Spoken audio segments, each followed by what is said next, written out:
So let's talk about text formatting, basically bolding words, italicizing words, or even underlining words. Now, this is a little bit more complicated, so I'm going to break it down.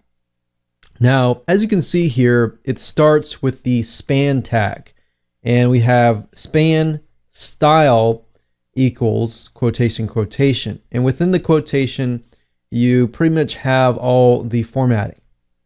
And then of course you close that span tag off right here.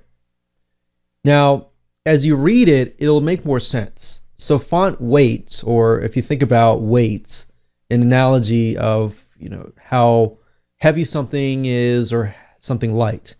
Bold is something that, if you think about bold and you bold a letter, and if you were to be able to kind of measure the weight of a letter and you bold it, you make the font weight bold.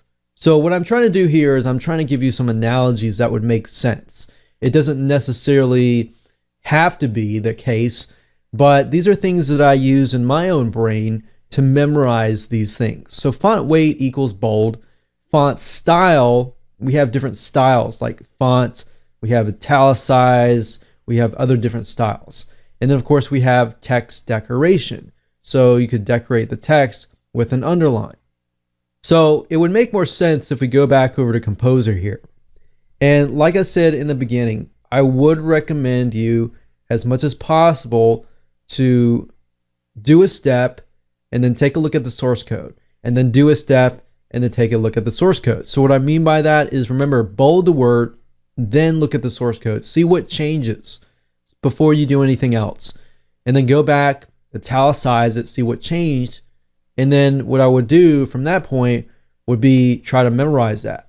Now, if I were you, I wouldn't really go all out. I would just memorize the basics, so bold, italicize, and underline, because that's the main stuff that you're going to use. If you get all fancy, that's fine, but if you do that, go with Composer and just copy and paste the code into the editor, whatever that might be using.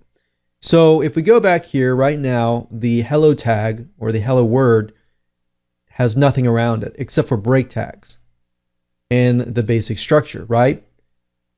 Now, if I go to normal and I make it a larger font size, and I go back to source, we can see that the only change mainly is that there is a big tag surrounding it, right? Now, let's make it bold. So we'll start from scratch, say hello. This is a test.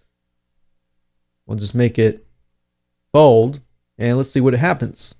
So if we go back to the source, we can see that it says span style, quotation, quotation, and it says font weight bold, and that's all it says. So all you have to do is memorize this right here. So that's all you have to memorize. So with span style, quotation, quotation, within that, font dash weight, colon, space, bold. Okay. So now let's remove the bold and let's just do it italicize. If we click on source and you take a look at it, it says span style, quotation, quotation, font dash style, colon, space, italic. So you're basically saying the font style is italic. And then you put a semicolon right here if you want to add more. So if we want to add something like font dash weight, colon, bold, we could do that as well. And we can see that it has bold and italicize.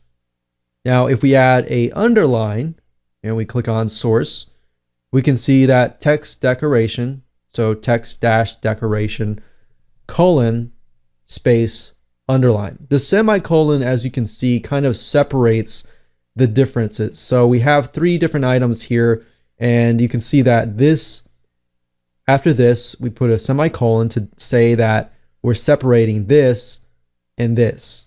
So this is a new item. We have a semicolon and then a new item. So that's what I recommend that you do. There's a lot of different formatting if you want to learn. So if we uncheck all of these and you go up to the top and click on format, you can see that Composer gives you a lot more options such as font, different types of font, you have sizes, different types of sizes, you have text style. So besides bold, italicize, and underline, you have strike through, superscript, subscript, fixed width, and other types of text styles. But for the majority of the time, you're going to use these three. You're rarely going to use all of these other ones. So that's why I wanted to show you this. Then, of course, you have text color. So if we stick with the simplicity and we just change this to say red, click OK. You can see that the span style, same thing.